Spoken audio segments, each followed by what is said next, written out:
अयोध्या येथील श्रीराम मंदिरामध्ये चोरी झाल्याचं प्रकरण देशभर गाजत आहे आणि या प्रकरणानंतर आता काँग्रेस देखील याविरुद्ध आक्रमक झाल्याचं पाहायला मिळत आहे। मात्र शांततापूर्वक आणि गांधीवादी विचारांनी जे आहे काँग्रेसच्या वतीने या ठिकाणी आंदोलन केलं जात आहे। आज जळगाव मध्ये जे आहे पोलीस अधीक्षक कार्यालयाच्या बाजूला असलेल्या श्री चिमुकले राम मंदिर संस्थानच्या समोर जे आहे रस्त्यावर बसून या ठिकाणी जे आहे काँग्रेसच्या वतीने जे आहे त्यांच्या सत्याग्रह आंदोलनाला या ठिकाणी सुरुवात झालेली आहे।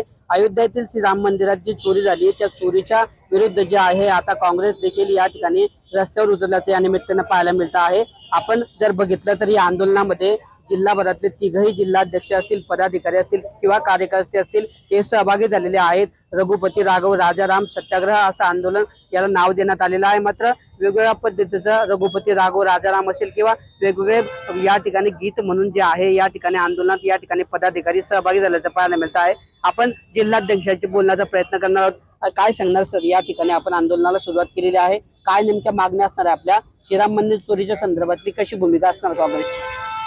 मुख्याने आमची भूमिका प्रभू श्रीराम मंदिरांच्या बद्दल हीच आहे की मंदिरामध्ये ज्या प्रकारचा गैरव्यवहार जो बाहेर आला आहे, शेवटी संस्था चालत असताना संस्थेमधले जे काही व्यक्ती गैरव्यवहार करतात आणि त्यांच्यावरती ज्यांनी आरोप केलेला आहे त्याची पात्रता जी आहे त्याची चौकशी संपूर्ण झाली पाहिजे अशी आमची प्राथमिक मागणी असणार आहे।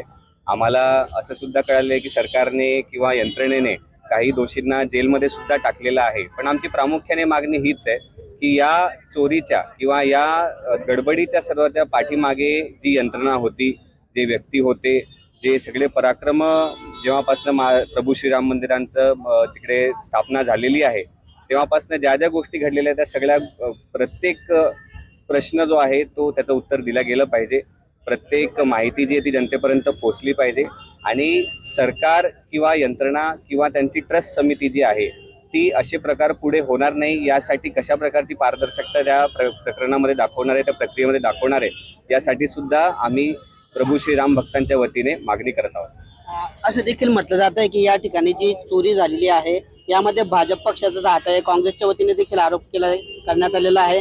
काय कारवाई झाली असं वाटतं आपल्याला? खरं तर या प्रभू श्रीरामाच्या मंदिरामध्ये RSS, विश्व हिंदू परिषद आणि भाजप याच लोकांनी ही चोरी केलेली आहे। मोठ्या प्रमाणावर चोरी केली, आस्थेची चोरी केलेली आहे।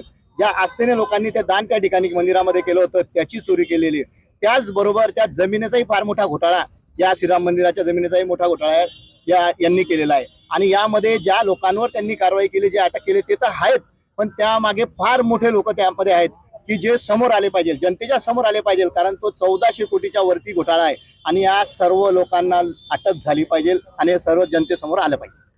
काय नेमकी आपल्या या ठिकाणी आंदोलन आपण करतो आहोत आणि काय नेमकी मागणी असणार आहे?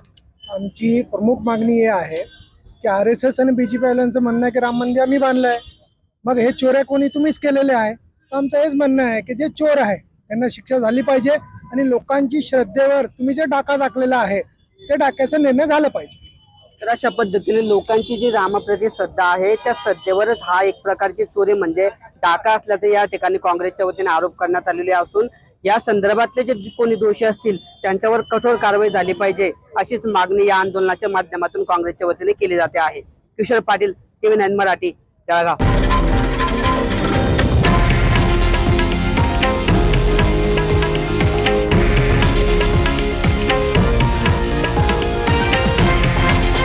हे आहे देशातील नंबर 1 न्यूज नेटवर्क आणि आपण पाहत आहात TV9 मराठी, एकमेव।